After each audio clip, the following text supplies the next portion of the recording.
Hey everybody, this is Derek for the Grumpy Guy Show talking about episode number 94. It's got a loophole!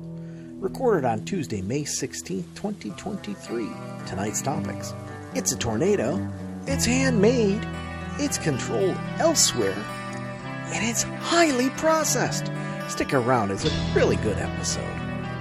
Good evening everybody, welcome to the Grumpy Guy Show. I'm Derek McAllister. And I'm Ryan McAllister. So we got a packed show tonight. Got 4 topics, folks. We'll see if we can get through them. But I say that because the most accurate forecast said that it wasn't supposed to rain, but it's really, really dark out. Mm-hmm. Go figure. But let's transition to our first topic. World famous transitions. Yes.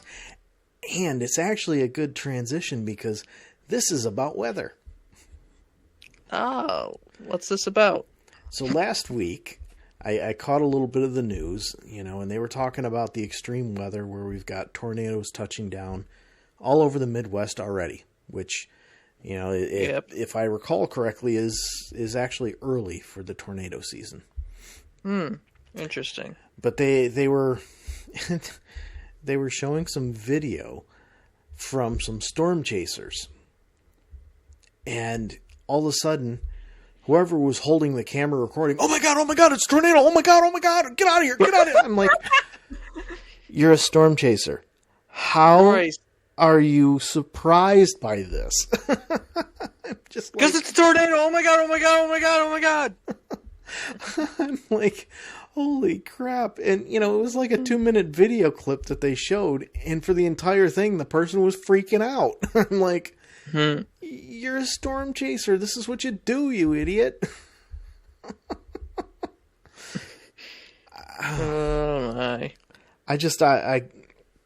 I was completely baffled at it. I was like, you realize what a storm chaser is, right? I mean, No. When you signed up to be a storm chaser, you chase storms. Yeah, and sometimes those unpredictable storms are going to decide to make a turn. So that you're no longer... It's a tornado, oh my god! Yeah, so that you're no longer the chaser. You're the chasee. Yeah, you're the target. Run. Yeah. Run, Forrest, run. But, I couldn't believe that. Just, seriously, if you're going to do something like chase storms, even if you're not doing it as a profession, even if you're doing it as a hobby, which I think you'd be nuts, but, even if you're doing it as a hobby, it's unpredictable, These things, they don't generally go a straight line, folks. Just so you know. They go all over the place. And anybody who's a storm chaser might want to know that. They might also want to be prepared properly by knowing all of the exits and how the hell they're going to turn around and go as fast as they can the other direction while this storm is throwing 2x4s at the back of their heads. I don't get it. And I'd watched something once. I think it was on Discovery about storm chasers, and they were showing this one group that actually designed a vehicle so that if they were to get caught, because they were prepared, they knew it could happen. So basically, what it would do is it would deploy things that would cover up the gap under the car, between the car and the road. It would cover that, and then underneath there, it would actually stick some things down into the ground so that, it couldn't easily be picked up. And I'm like, oh, that's kind of neat. Obviously, these people weren't in one of those. I'm just like, what? Whatever. And the worst thing in the world is, more than likely they don't have any kind of insurance. So if something happens to them, guess who's going to pay for it? All of us taxpayers. Guess who pays for it up front, even if they have insurance? All of us taxpayers. These thrill seekers, we should not be looking to rescue them. I mean, seriously. You're going to go into a storm. Sorry, you're on your own, folks. But nobody will ever go for that. And that's just me. So, I guess that's all for that topic. Let's transition into another one. So we were watching a show last week, a food show, and they were talking about what? Thought you were going to say something. No, I just said yep. Oh. Well, I'll give you a yep. You weren't there. Well, you're always watching a food show. Yeah, it's about the only thing that's interesting. Not really, but it's easiest. It's the easiest thing that you can find something interesting. Yep. How's that? Without all these other people saying, "Oh, you have to watch this." Yeah. Oh God, those are the worst. Yeah, somebody says, "Oh, you have to watch this." I start thinking, okay, so no, I don't. I have to avoid that. Okay, got it. But at any rate, we were watching a food show, and as you always are. I don't recall the name of it.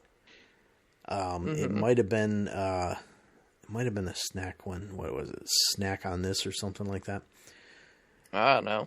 But they were talking about this one lady and she's famous for her chocolate or something like that. And they're talking about her and what she does, and she's doing like some funky flavors and everything, and I was like, that'd be kind of neat to try, but I'm not going out to, I think it was Chicago or Cleveland, someplace out that way. I'm not going there just to try these chocolates. And so they're going through describing everything and saying she makes all of her chocolates by hand. And every single chocolate that they showed being made was being done by a machine. I'm like... Yeah, that doesn't seem handmade to me. Literally all they did is they pick up a tray and put it in the machine. The machine would pour chocolate, measure, obviously measured amounts of chocolate into the tray. Then it would move it off to the side, and they would put another one in, and it would pour measured amounts of chocolate in. Then they'd put the two pieces together, walk it over to another machine, attach it to this other machine that just spun it around so that it would create a hollow ball. And I'm like, how is that handmade? Handmade. Interesting. So because she's famous, she gets to call it whatever she wants, where if somebody else were to say, this is handmade chocolate, and actually make it by hand, somebody's going to look at it and say, oh yeah, sure it is. It's made by the machine, just like that lady did. I'm just like, seriously, don't call it Famous handmade. People can make excuses that us normal people can't. Yeah, don't call it handmade if it's not actually handmade. I mean, really, just call it what it is. Chocolate. It's not like anybody sitting there holding a pan, heating chocolate over, and stirring it by hand while it melts. No, they're not doing that. No. Nobody's doing that. It's all machines now. Yeah. And the concept of handmade is when it comes to chocolate isn't so much that you're doing that. It's that you're actually dipping the filling into the chocolate or whatever. And it's like, okay, I get that. But calling it handmade when the only hands involved are putting the chocolate in so the machine can stir it and melt it. And then taking it out. Yeah. There was so little handmade about that. It wasn't even funny. Mm-hmm. You know, I was just like... I'm sure it was. No, it was annoying. You know, but I have to laugh at a lot of these shows because, oh, she's the best in the world. Well, really? She uses machines. Well, it's not even that. You know, they every time they and talk about somebody, somebody, it as handmade. I don't think it was her that was advertising it that way. I think it was the show stating that it was all handmade. Of course, it's very possible that she told the show that it's all handmade. Mm-hmm. But it's not. Yeah. You know what it was? It was one of those chocolate bombs, and your mother's like, yeah, those things suck. There's not enough chocolate. I'm like, yeah, okay, I'll take your word for it. I'm too cheap. She can't even have chocolate. What's she complaining about? Yeah, but well, she's had some white. Does chocolate the white bombs. chocolate version not have enough white chocolate in it? No, because part of it's because the ball is usually so large because they want to put marshmallows in it to make it fancy and special. So the ball is so large you have to use a huge cup just to get it to melt, which means you've got too much milk in there for the amount of chocolate they're giving you. So, you know, it's just like, yeah. I got better things to spend my money on, thanks. Because you're cheap. Yeah, I'm cheap, and I actually like things that have flavor. I don't want to... You know, what's the point of going and buying... I mean, most of these chocolate balls cost like $6. So you go and you spend $6, and then just to have it actually taste like chocolate, you have to go and use the hot chocolate mix anyhow. I mean, kind of makes it pointless. You know, so now instead of spending 50 cents for 2 packets of hot chocolate mix and water, now you're spending $7 for the stupid hot chocolate ball, and you've got to use milk with it in a large quantity of milk. Yeah, it's like, come on. I don't know. Maybe it's just me. I mean, I like hot chocolate once in a while, but I don't know. I like it on especially cold days. Yeah, you know, I mean, there's other Especially times after I I've like been it, in the but- cold. Yeah, there's other times I like it, but you know, it's just like it's not worth $7. I mean, especially you can go to No, not at all. you can go to like Starbucks or Dunkin' Donuts and get one that's already fully made for, you know, $5. That's a better deal. Oh, but I didn't get to watch the chocolate melt. Okay. You go right ahead and do that then. Have fun. Yeah. Have fun. I'll save all my money and just spend 50 cents on the 2 hot chocolate packets and the water and have something that tastes just as good. Or there's Alton Brown on one of his I think it was Good Eats the Return. He actually made hot cocoa mix. And it wasn't really that difficult to do. I mean, you can obviously look it up, but the basics are you use chocolate powder, the Dutch processed cocoa, which is basically powdered chocolate, and sugar and non-dairy dry milk. Or maybe it's dairy, I don't know. Dry milk. That's it. You mix that together. You mix that together, and then it's just like the stuff that you're buying in the packets. My thing For is... 50 cents. Yeah. You know, and I mean, obviously it can be cheaper doing it that way because, you're buying all the stuff and you know the quality of the stuff where, even if you're talking the big brand Swiss Miss, they're still finding the cheapest stuff out there. They're not using super high quality ingredients. They're looking to make a big profit. Where if you go and you buy specific types of Dutch processed cocoa, you're going to know what's in there. So, I don't know. But, if you buy it in large enough quantities, of course you can save money. It's just like a restaurant. I mean, you look at McDonald's, Burger King, Wendy's, their burgers are relatively cheap. But even as cheap as they are, you can make them cheaper. And probably better. Yeah, and I mean, especially when you're talking about Burger King, because they don't do anything really, really special. There's a seasoning on the meat, but that's about it. And that it's not really that difficult to replicate it, And a lot of people have. Yeah.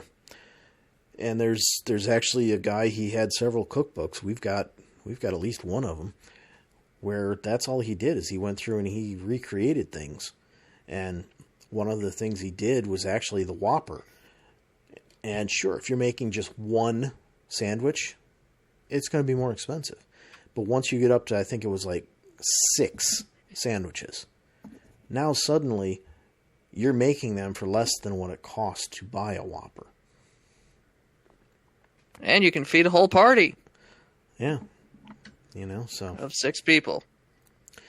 So yeah, if you buy, you buy in bulk enough as far as the Dutch processed cocoa. That actually reminds me of a guy on YouTube who actually improves upon fast food recipes using his own culinary knowledge. I wonder if it's the same person. Todd Wilbur? I think that's his name. Nope. Yeah.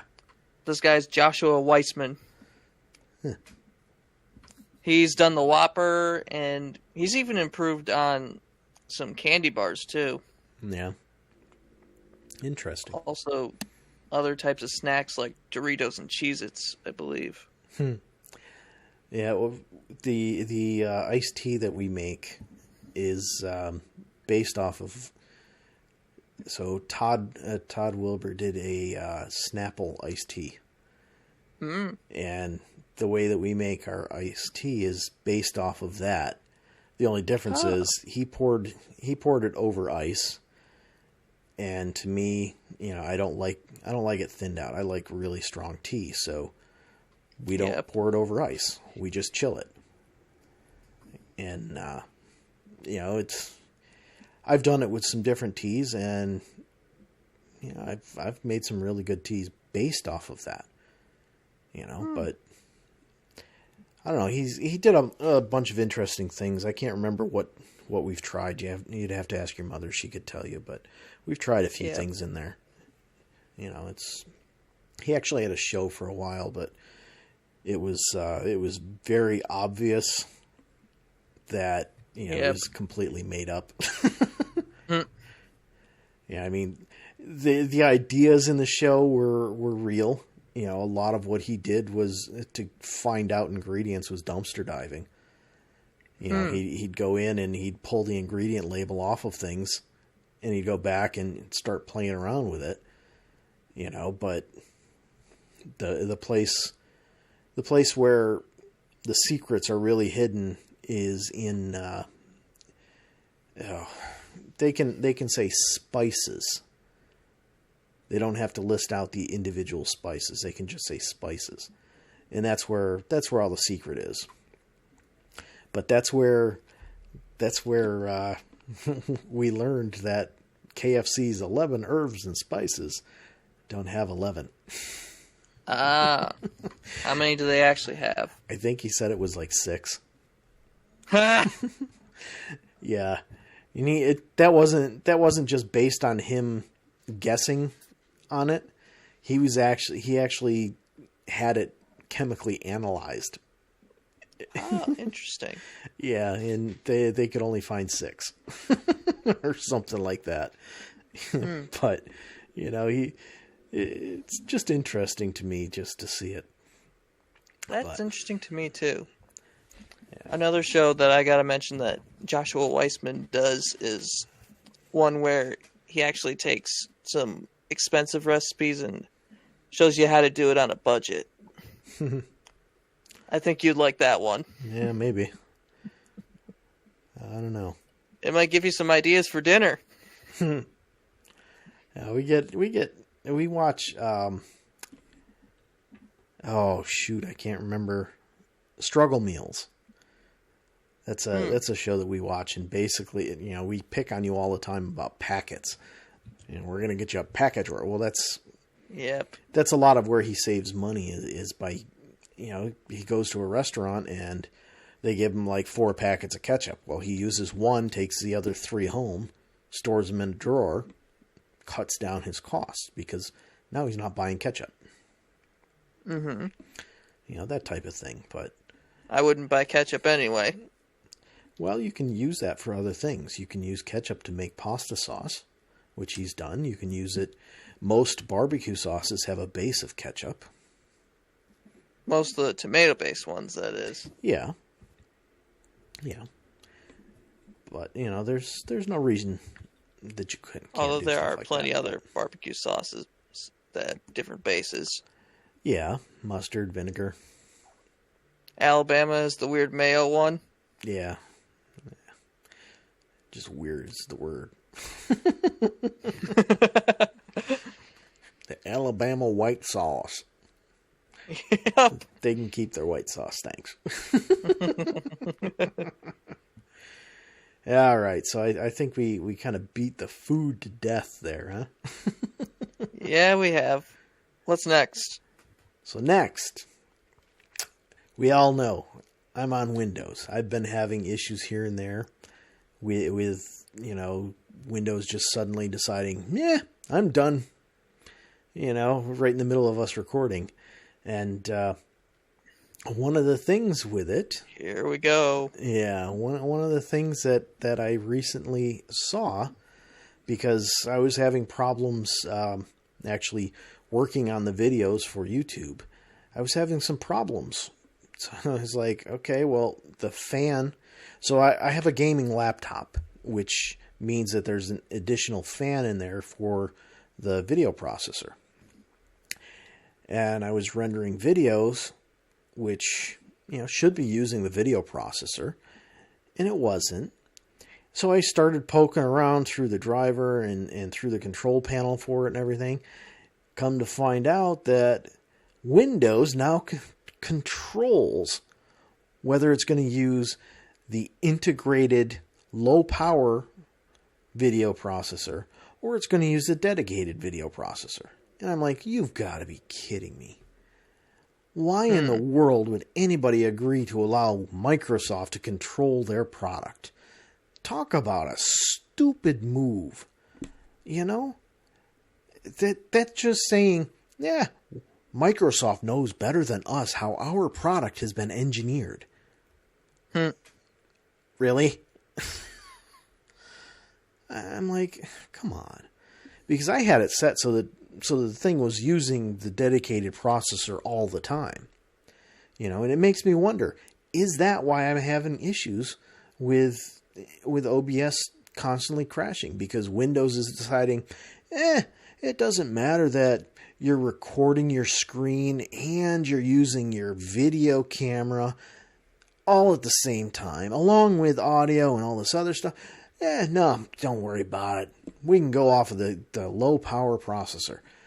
I'm just like, you've got to be kidding me. So I think I actually got it switched. I don't know for sure because you can never tell. Even though I set it in the NVIDIA control panel so that it should be using the video card, the dedicated video card right now, I don't know if it is. Because Windows hides crap and they don't tell you that they've hidden it. They're just dumb. And I honestly can't believe that NVIDIA would let Windows dictate to them that this is how it's going to be. Just ridiculous. And if it wasn't for needing a second monitor, I'd be using Linux. But the problem is I can't seem to get the second monitor to work. There was only one version of Linux, and it was very slow that it worked with. So I'm like... So I still have a Linux partition on here, but I haven't been using it because, I mean, I need Windows for my photo editing. I'm pretty sure I've said that before. You know, the photo editing stuff that's available for Linux, it's not up to snuff yet. You know, I do need to go back and try some of the open source stuff again, but you know, the last time I tried using it, it wasn't as good as what's available for Windows or for Mac. And you know, so I need Windows. However, I don't want Windows. You know, I honestly wouldn't mind having, instead of having the drive partitioned evenly into two, I wouldn't mind having it very heavy on the Linux side so that I'm doing 90% of everything I want to do in Linux and then just going to Windows for video, you know, for photo editing. Mm-hmm. But unfortunately, you know, with a podcast, it would be a royal pain to try and you know, do the podcast with just one screen.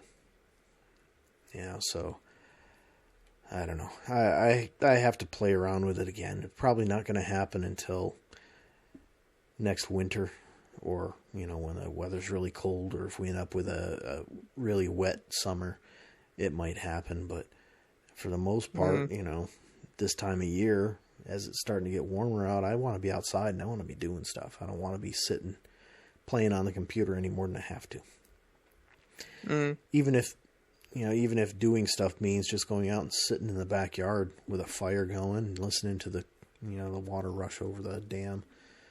But I don't know. So just another place where Windows sucks. And this has been your weekly Windows complaint. Yes. But so what's next? So next, we're going back to food. Oh, yay. What's this? What are we going on this time? So,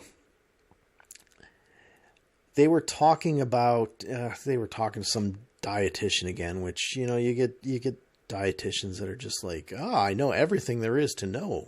And, you know, it's not the case. I mean, they have an idea of what's good, but, you know, they don't necessarily know. So they were talking about sweeteners, artificial sweeteners, saying that you shouldn't use artificial sweeteners, and this include, you know, and they said, what was it? Sweeteners like stevia and sweet and low, and you know, they named off a couple other things. I'm like, okay, so number one, stevia is not artificial. Stevia is 100% natural.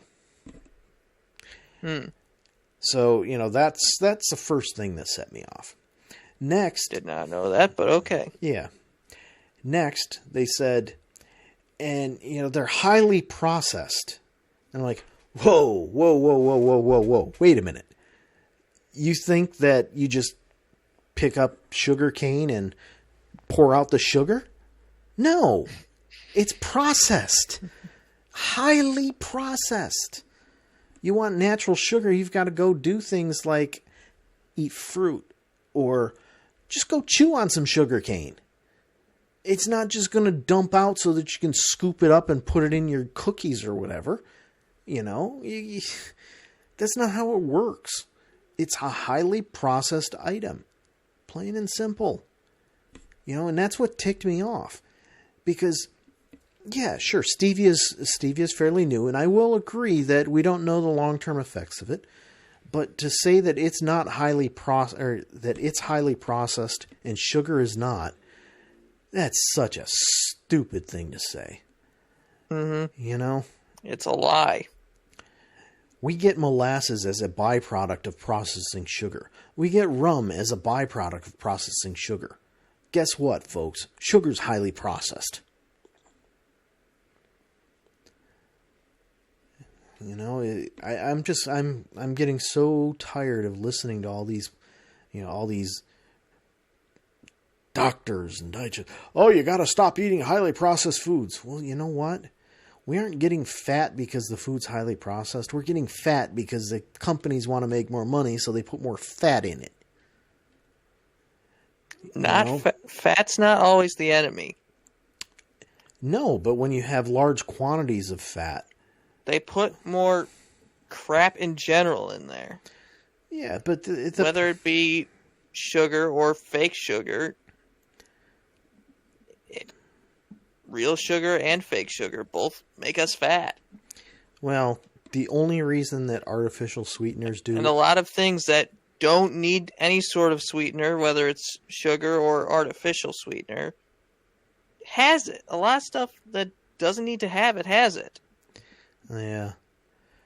But the only reason artificial sweeteners can actually make you fat is because sweetness is one of your body's ways of measuring how many calories you're taking in. Mm-hmm. And if you're constantly doing 100% artificial, non-sugar, how about that? Because stevia is included. Mm-hmm. You know, you're tricking your brain into thinking that you're taking in more calories than what you are. So what happens is you start to get hungry, so your brain starts to think, okay, I need more calories. So it makes you hungry. So you end up eating more. Or when you do eat sweets, you eat a larger quantity. And by sweets there, I'm talking about when you have something with actual sugar in it. You eat larger quantities because your brain is thinking, oh, well, these aren't really calories. You know, so you want to reduce your sugar intake. You've got to balance it out. You can't just cut sugar completely because it's not going to work. Your brain is going to need that. And not only that, there are some places where sugars are really healthy for you, such as what you find in some vegetables and what you find in fruit. Fruit is extremely good for you. Vegetables, good for you. You know, and they have natural sugars. But, you know, like I said, the biggest problem there is with people getting fat isn't the fact that the food is highly processed. It's the fact that it's got so much fat in it. That's all there is to it. You know, when you have something... And there are cases where fat is good for you. Yeah. You know, and that's the funny thing. I mean, you say that, but, you know, there's a reason that high-fat diets like you find in the Mediterranean area don't produce a whole lot of high cholesterol problems. It's because of the type of fat that they're taking in. You know, olive oil, avocados. Olive oil's really good for you. Avocados have a high fat, but it's not a saturated fat. And that's the exactly difference. You know, and of course, the other issue is trans fat. And, you know, supposedly trans fat is illegal here in the United States. Yeah, However, I was going to say, from what I've seen, trans fats are starting to go away. No, they're not actually going away. You know what's happened? Mm-hmm. The government has given them a way around it. Because there's something that supposedly balances it out. And so if you have it so that, yes, you've got trans fats in there, but you've got this balancing thing, whatever it is, then you can say that you have zero trans fats.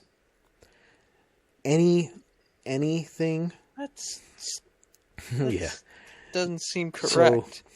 So when you're talking about any fat that is solid at room temperature, such as vegetable shortening, has trans fat. Hydrogenated oil, if you see that on the label as an ingredient, there are trans fats in it. When you read the nutrition label and it says, you know, you see, okay, it's got trans fat, you read the nutritional label says, no, there's no trans fats. It means that they've got something in there to balance it out so that supposedly your body doesn't absorb it, blah, blah, blah. It's just crap the government put in there. You know, it's more political stuff. Because look at us, we're doing good. No, we're doing good. We're making it so that they can't sell you trans fats anymore. Except when we allow them to get by it with a loophole. Yep. It's insane. But, that's the world we live in. Because people just want to make profits. They don't think about anything else. And we know a lot about loopholes thanks to a certain someone in this house. Yeah. I'm sure he can hear me right now. Yeah. Although he's probably not paying attention. Probably not. He got his headphones on.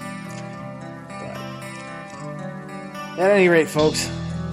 So I think you heard the music in the background. Yeah, you probably heard the music, and it's been a jam-packed Good night. We'll see you.